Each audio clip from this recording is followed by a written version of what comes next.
Hi, I'm Micah Halpern. Thank you for joining me today as I do some thinking out loud. Our first segment is called Background Briefing. The first thing I've been thinking about is how October 7th, 2023, the massacre by Hamas, changed the world. The world is a different place because of what happened on October 7th. Here is just one huge example of the impact of October 7th. There is no doubt in my mind that Zohran Mamdani was elected mayor of New York City on November 4th, 2025, because of the Hamas massacre of Israelis on October 7th, 2023. The world has changed. It has changed because of the brutal, heinous, unconscionable acts perpetrated on October 7th. It changed in ways that Israelis, Jews living outside of Israel, and lovers of Israel have yet to fully comprehend. The ripple effects are dramatic. We are only now beginning to feel and reel from those effects. Israeli academics are being shunned in universities around the world. Israelis are being told that they are not so welcome in certain places and in certain countries where they once enjoyed leisurely vacations. Being Jewish has become a liability, and the city, reputed to be home to more Jews than any other city in the world, will now be governed by a man who publicly, openly, undeniably hates them. A man who not only hates Jews, but just as publicly and as openly as undeniably supports Hamas. Mamdani's ascension to political power did not happen in a vacuum. His ascension was the most visible aftershock of October 7th and the massacre. New York's mayoral election lit up the political arena, brighter than the lights of Broadway. Mamdani's election illuminated the open hostility towards Israel, towards Jews, and the simultaneously warm embrace of much of the world enemies of Israel. It is no longer a political liability to openly show disdain for Israel and Jews. It's an asset. For too long, the focus of the impact of October 7th has been internal. The focus was the effect on Israel, and at first, understandably so, on the soldiers, on families, on the economy, on the Arab and Muslim world. What Israeli leadership missed or ignored was the impact of October 7th had on the diaspora. Yes, Israel has managed to resuscitate its military reputation, which was severely damaged by October 7th. The Jewish state has managed to reverse the glee of so many in the Arab world who immediately praised and rejoiced in Hamas's undoing the image of Israel as the invincible. Across the Muslim world, those pundits who said, "Look at what Hamas did, Israel can be defeated," have now been silenced. It took beeper attacks and walkie-talkie attacks and targeted assassinations and attacks against Iranians and Iranian nuclear scientists. But those voices are no longer heard. Israel is once again the superpower of the Middle East. The voices that are heard, and heard loud and clear, are coming from Jew haters, not in the Middle East, but in the liberal West. No one is talking about the damage that was done to the many Jewish communities in the West because of October 7th. Attention was placed on pro-Hamas disorder on campuses and pro-Hamas demonstrations on city streets and corners, intersections across the United States and Europe. Events were brushed off as one-offs, as teenagers in few elite schools and their extremist faculty, as bored Americans with the need to find a cause, as disenfranchised youth happy to be part of a group, even if that group was keffiyeh-wearing hoodlums.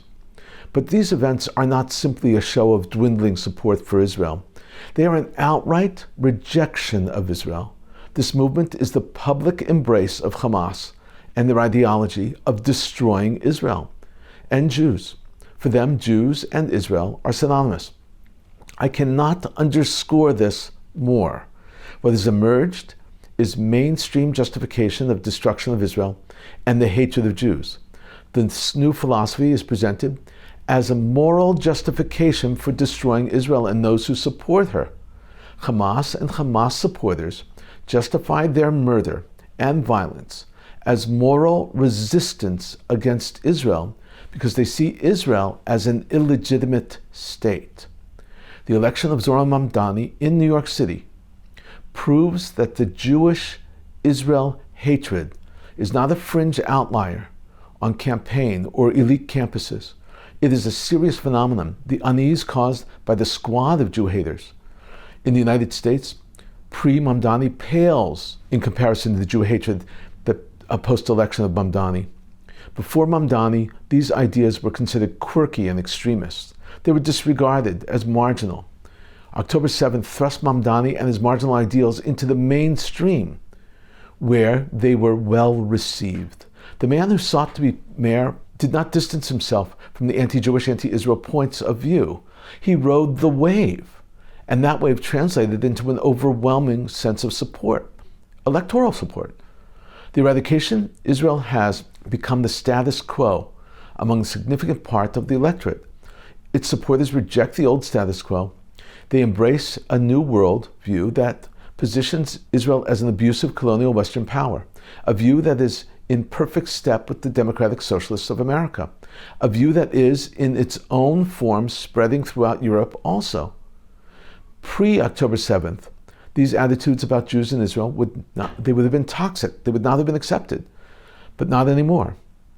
For the growing numbers of those who hate Israel and support Hamas, Gaza and the Palestinians has become the epicenter of the moral world.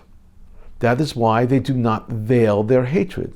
Israeli diaspora leadership must work quickly to stem this tide before the movement gets even stronger, jeopardizing and endangering more Jewish communities. After October 7th, Israel restored its military prowess. Now Israel must restore its public reputation and the Jewish state's moral prowess. Coming up next, Points of View.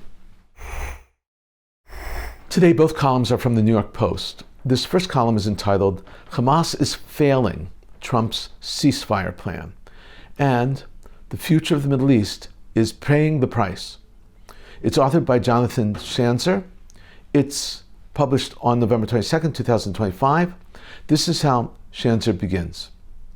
Ezat al-Rashd, a spokesman for the Palestinian terrorist group Hamas, denied reports that his group was walking away from the Gaza ceasefire brokered by President Trump. Al-Rashad's statement came amidst a flurry of news out of Gaza. It began when the Hamas fighter crossed the yellow line that marks the frontier between the Hamas-controlled territory and the parts of Gaza that Israel controls. The Hamasnik was neutralized. Consistent with the past violations of ceasefires, the Israelis then struck 5 Hamas officials across the Gaza Strip. The essential point that Schanzer is making right now with this issue has been obvious to all of us who've been watching. The Trump deal is in trouble, and Hamas is not really holding it up. Schanzer continues, whether or not Hamas officially exists, the 20-point Trump plan enshrined as the UN Security Council Resolution 2803 last week, the deal is holding on by a thread.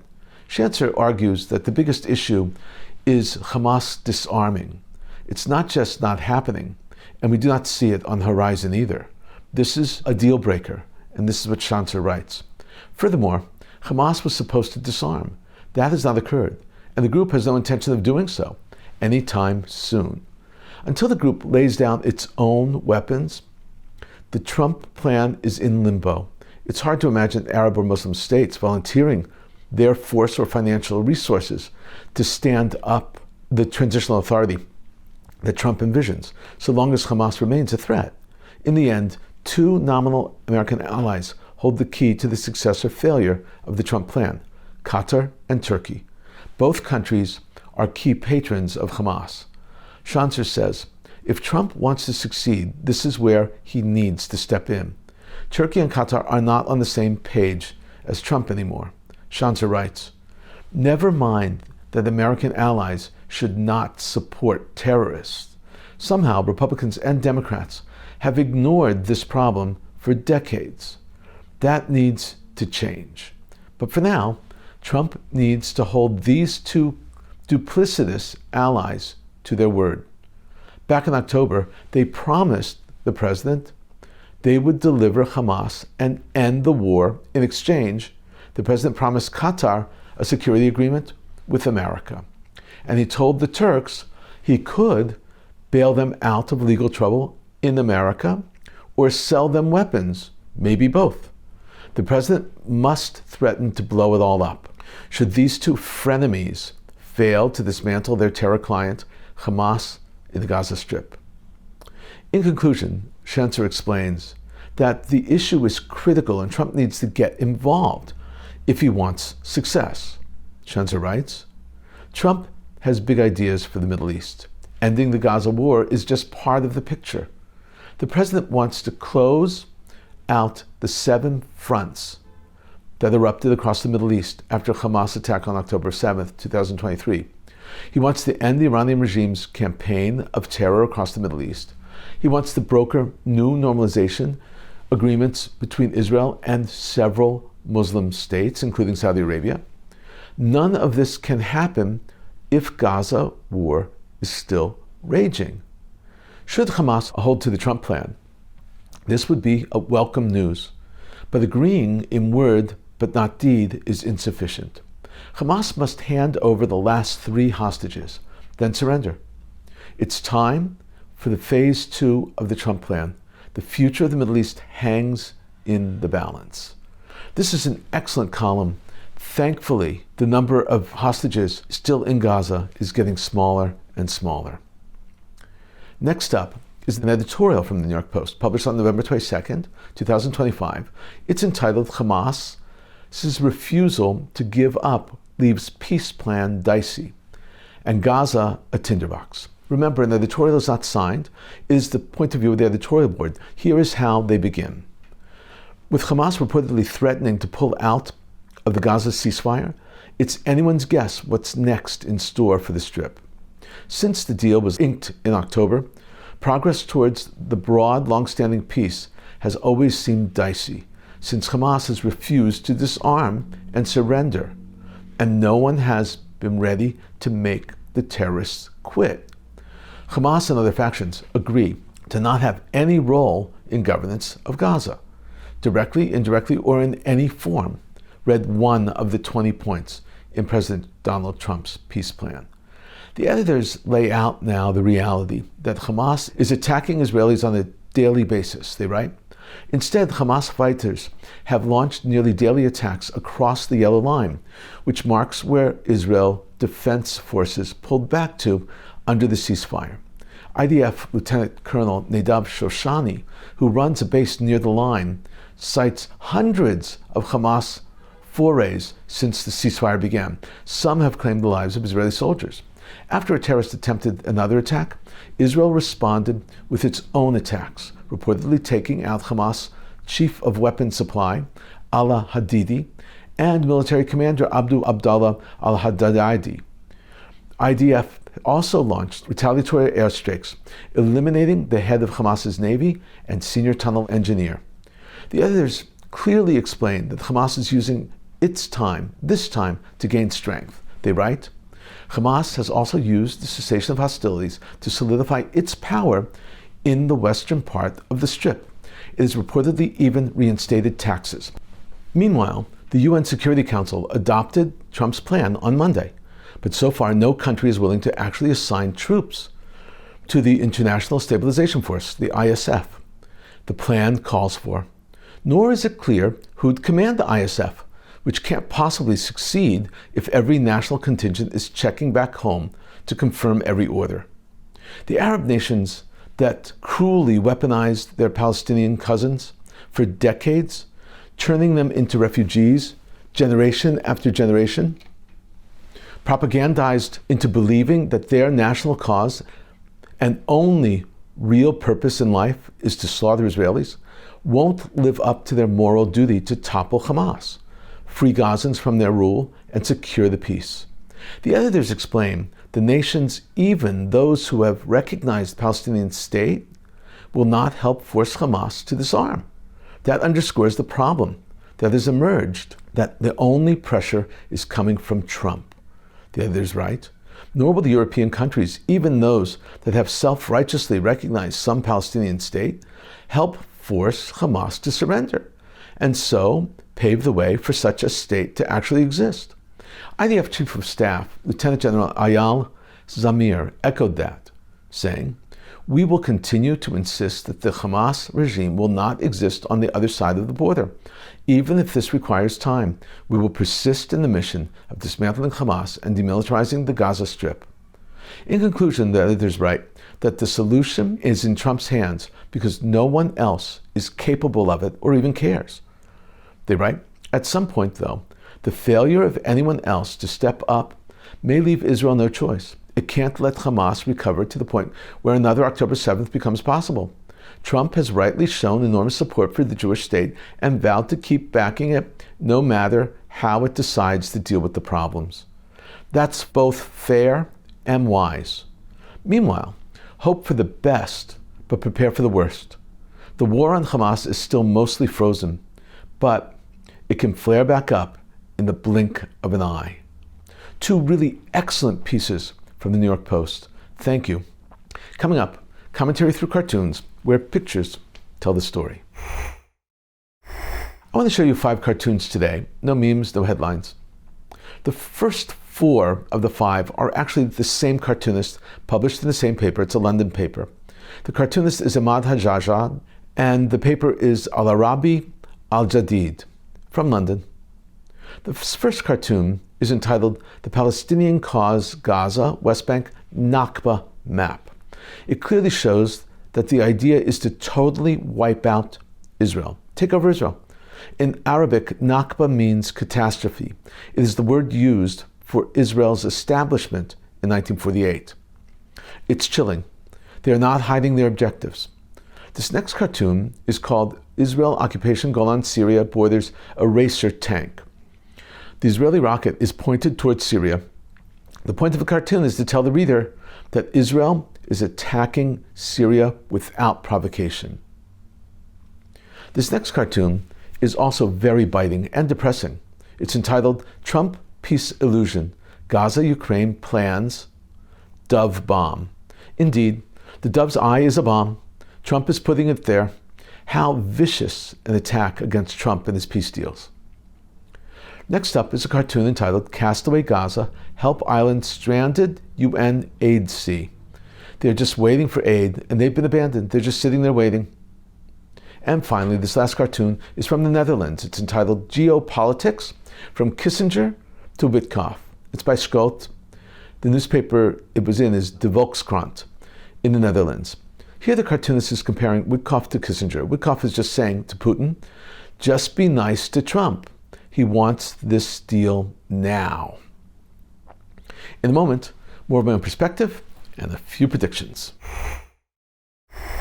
Qatar's Foreign Ministry spokesperson Majed Al-Ansari said in an interview with the Qatari newspaper Al-Arabi Al-Jadid that Israel should not be allowed to disrupt the Gaza agreement's transition to the second phase because of 2 casualties, whose recovery involves significant challenges. According to him, any normalization of regional countries with Israel will only occur within the framework of a solution to the Palestinian issue. That means Palestinian statehood. Even though the Brooklyn Nets, the basketball team, were defeated 116-99 by the Milwaukee Bucks recently, in the NBA, Israelis Donnie Wolf and Ben Sharf recorded their best game in their first season in the NBA. Wolf scored 22 points and Sharf added 10 points and 7 assists, both career highs for the Israelis, who were selected one after the other in last year's NBA draft. Saudi Arabian television channel Al Hadath quoted Iran's ambassador to Lebanon, Mujtaba Amani, who addressed the assassination of Hezbollah's chief of staff, Ali Tabatabai, and said that the method of his assassination will lead to a change in Hezbollah's strategic perception. Israel has crossed the ceiling it had committed to through the assassination. Hezbollah's Secretary General Naim Qassem has confirmed there will be a response to the assassination. Yuval Or, father of the late Dror Or, whose body was recently returned to Israel, eulogized his son at a funeral in Kibbutz Be'eri. We used to say, when Dror is in the field, tensions decrease. Indeed, our Dror is here now, not as we had hoped, but for us the tension has eased a tiny bit. We are hurting, very, very sad, and terribly, terribly missing Dror.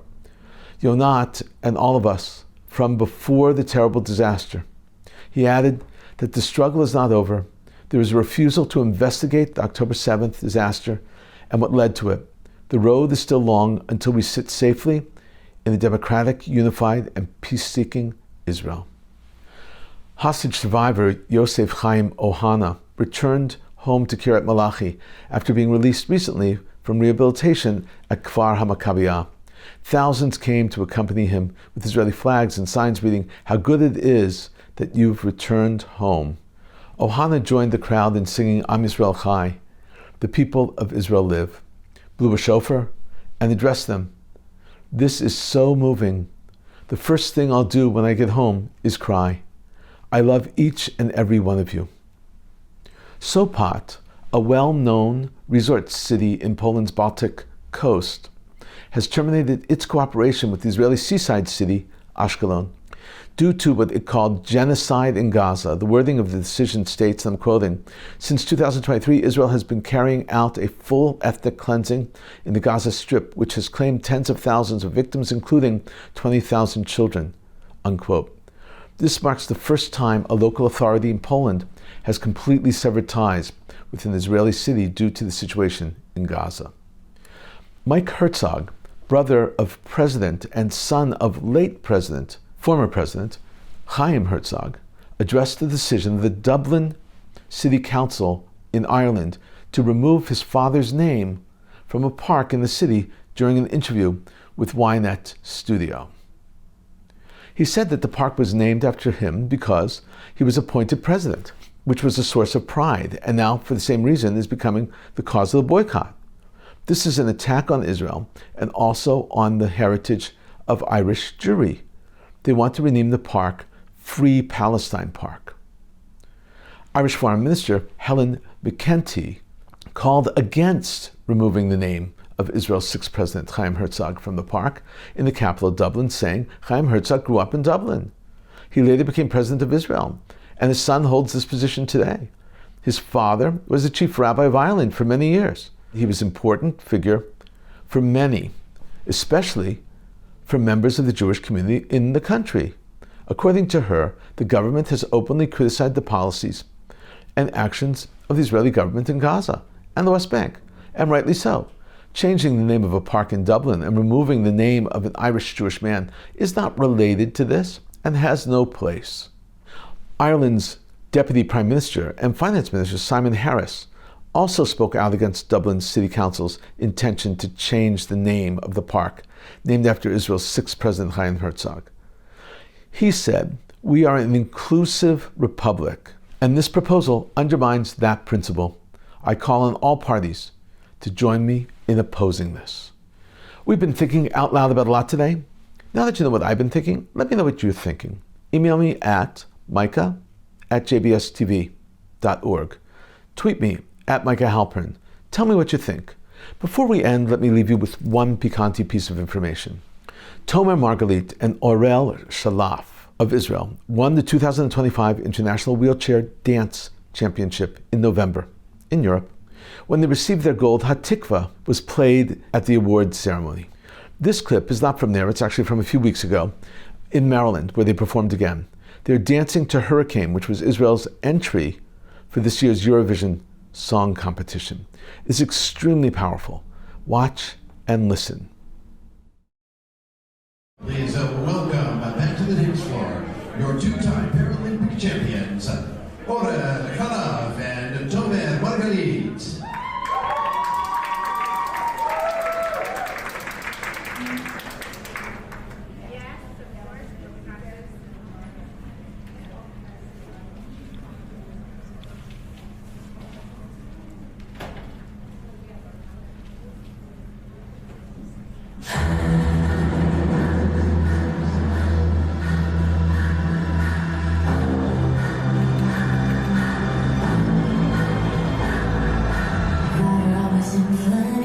Play with me, look into my eyes.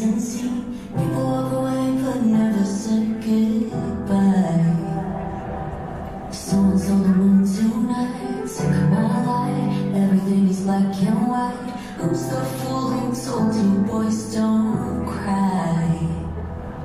Hours and hours and powers. Life is no game, but it's how it's wild. The time goes wild.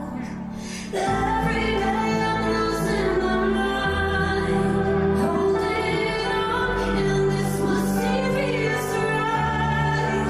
Dancing in the storm, I got nothing to hide. Take it all and leave the world behind. Baby, promise me you'll hold me again. I'm still broken from this hurricane. This hurricane.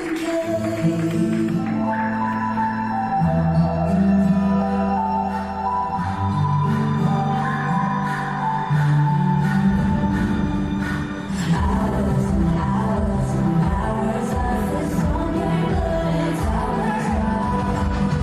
It's how it goes wild. Every day I'm losing my mind. Holding on in this mysterious ride. Dancing in the storm, I have nothing to hide. Take it all and leave the world behind.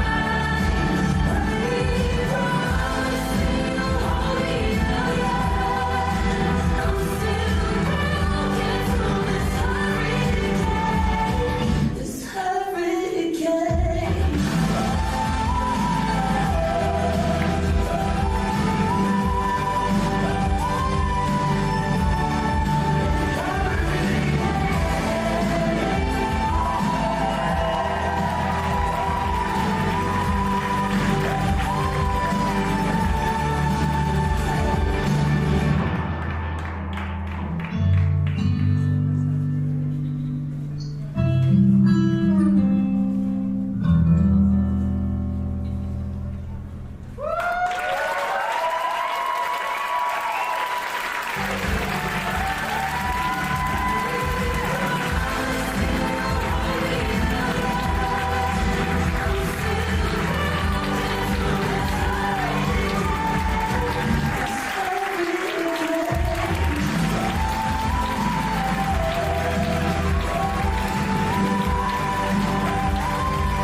I told you it was powerful, very powerful. Thank you for thinking out loud with me, Micah Halpern. Let's think out loud again next week on JBS.